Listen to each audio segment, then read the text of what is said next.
Shalom, shalom, selamat pagi saudara yang dikasihi Tuhan Yesus.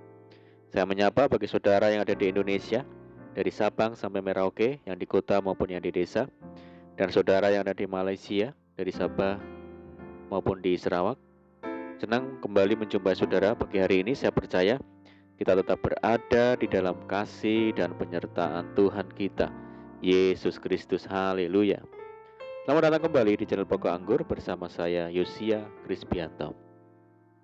Mari saudara, sebelum kita bersama-sama merenungkan firman Tuhan, mari kita bersatu di dalam doa. Bapa di surga, Bapa di dalam nama Tuhan Yesus, terima kasih buat penyertaan dan perlindungan Tuhan sepanjang malam di dalam istirahat kami, dan pagi hari ini kami boleh bangun dengan kekuatan yang baru yang dari Tuhan. Tuhan Yesus, sebelum kami beraktivitas, saat ini kami rindu untuk merenungkan firman Tuhan. Mari ya Tuhan, terangi hati kami, ajar kami untuk mengerti dan memahami segala kehendak Tuhan bagi kami. Terima kasih Tuhan, ini doa kami hanya di dalam nama Tuhan Yesus Kristus kami berdoa. Amin, puji Tuhan. Baik saudara, kita akan membaca di dalam Yohanes 17 ayat yang kedua. Sama seperti engkau telah memberikan kepadanya kuasa atas segala yang hidup, demikian pula ia akan memberikan hidup yang kekal kepada semua yang telah engkau berikan kepadanya. Puji Tuhan. Saudaraku, di hari-hari ini tidak sedikit orang Kristen meninggalkan imannya kepada Kristus dan memilih untuk mengikuti jalan dunia. Mengapa bisa terjadi, saudara? Karena mereka menganggap bahwa mengikuti Kristus itu tantangannya teramat berat. Masalah datang silih berganti, dikucilkan oleh lingkungan, dijauhi, dan ditinggalkan oleh teman atau sahabat, karir terhambat, dan masih banyak lagi. Sementara mereka menyaksikan bahwa orang-orang di luar Tuhan sepertinya hidup nyaman dan tidak menemui masalah yang berarti. Saudara, firman Tuhan telah memperingatkan kepada kita, janganlah kamu melepaskan kepercayaanmu, karena besar upah yang menantinya. Sebab kamu memerlukan ketekunan, supaya sesudah kamu melakukan kehendak Allah, kamu memperoleh apa yang dijanjikan itu.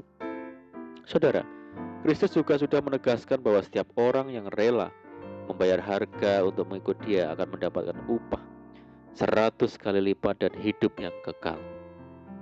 Tidak ada kata sia-sia untuk setiap ketekunan, kesetiaan, dan jerih lelah kita dalam mengikut Tuhan, karena Ia memperhitungkannya.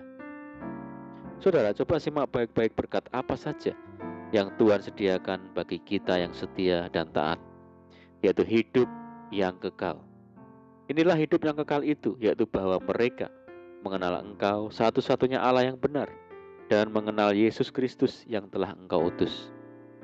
Hidup yang kekal atau tinggal bersama dengan Kristus di surga adalah sebuah kepastian kalau kita terus bertekun di dalam Tuhan, melayani Dia dengan sungguh dan setia, mengikut Dia sampai akhir.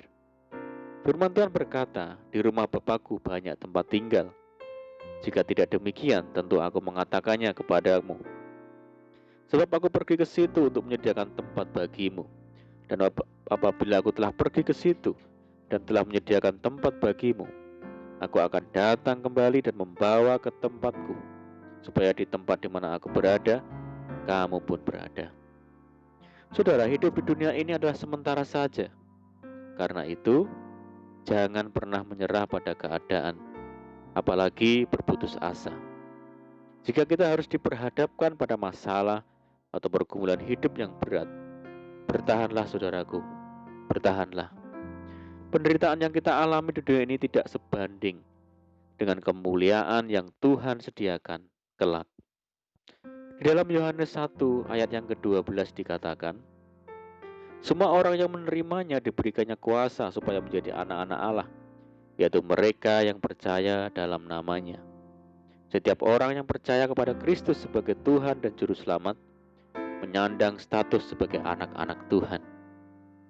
Artinya kita menjadi milik Tuhan, di mana tanda kepemilikan itu adalah meterai Roh Kudus. Di dalam Dia kamu juga, ketika kamu percaya, dimeteraikan dengan Roh Kudus yang dijanjikannya itu. Dan Roh Kudus itu adalah jaminan bagian kita sampai kita memperoleh seluruhnya, yaitu penebusan yang menjadikan kita milik Allah untuk memuji kemuliaannya. Saudaraku, menjadi milik Tuhan adalah sukacita, yang tidak ternilai harganya. Karena kita milik Tuhan, maka apa yang Dia punya menjadi milik kita juga. Apa yang kita butuhkan pasti Tuhan sediakan. Menjadi milik Tuhan berarti menjadi kesayangan Tuhan, saudaraku. Lalu berkat apa lagi yang Tuhan sediakan? Yaitu pemeliharaan. Kristus berkata, selama aku bersama mereka, aku memelihara mereka dalam namamu, yaitu namamu yang telah engkau berikan kepadaku. Aku telah menjaga mereka dan tidak ada seorang pun dari mereka yang binasa selain daripada Dia yang telah ditentukan untuk binasa, supaya genaplah yang tertulis di dalam kitab suci. Saudara, tidak perlu takut dalam menjalani hidup ini sebab kita tidak menghadapinya sendirian. Tuhan di pihak kita, saudara. Adakah yang mustahil bagi Tuhan? Pemeliharaan Tuhan itu sempurna adanya. Berkat Tuhan yang lainnya yaitu berkat perlindungan, saudara.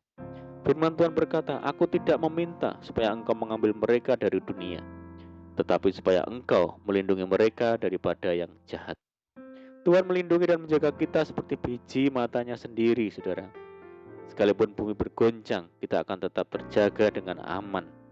Karena kita menerima kerajaan yang tidak tergoncangkan. Marilah kita mengucap syukur dan beribadah kepada Allah menurut cara yang berkenan kepadanya dengan hormat dan takut. Mari saudaraku, kita menjadi anak-anak Tuhan yang taat dan setia, sehingga berkat-berkat Tuhan nyatakan bagi kita. Amin. Puji Tuhan. Mari kita berdoa. Bapa di surga, Bapa di dalam nama Tuhan Yesus, terima kasih Tuhan buat firman-Mu. Ajar kami ya Tuhan untuk hidup teguh, berdiri, setia, dan taat kepada Tuhan, sehingga kami boleh menikmati berkat-berkat Tuhan. Saat ini kami menyerahkan hidup kami hari ini ke dalam tangan Tuhan.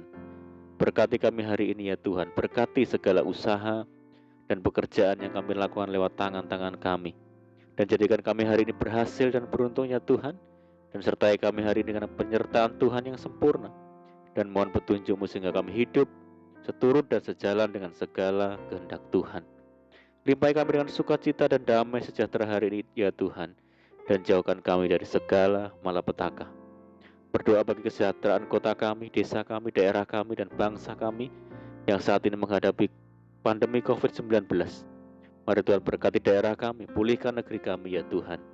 Belas kasihan-Mu bagi negeri kami. Terima kasih Tuhan, ini doa kami ya Tuhan, kami percaya Tuhan mendengar seruan doa kami hanya di dalam nama Tuhan Yesus Kristus kami berdoa. Amin. Puji Tuhan saudara, kita sudah berdoa.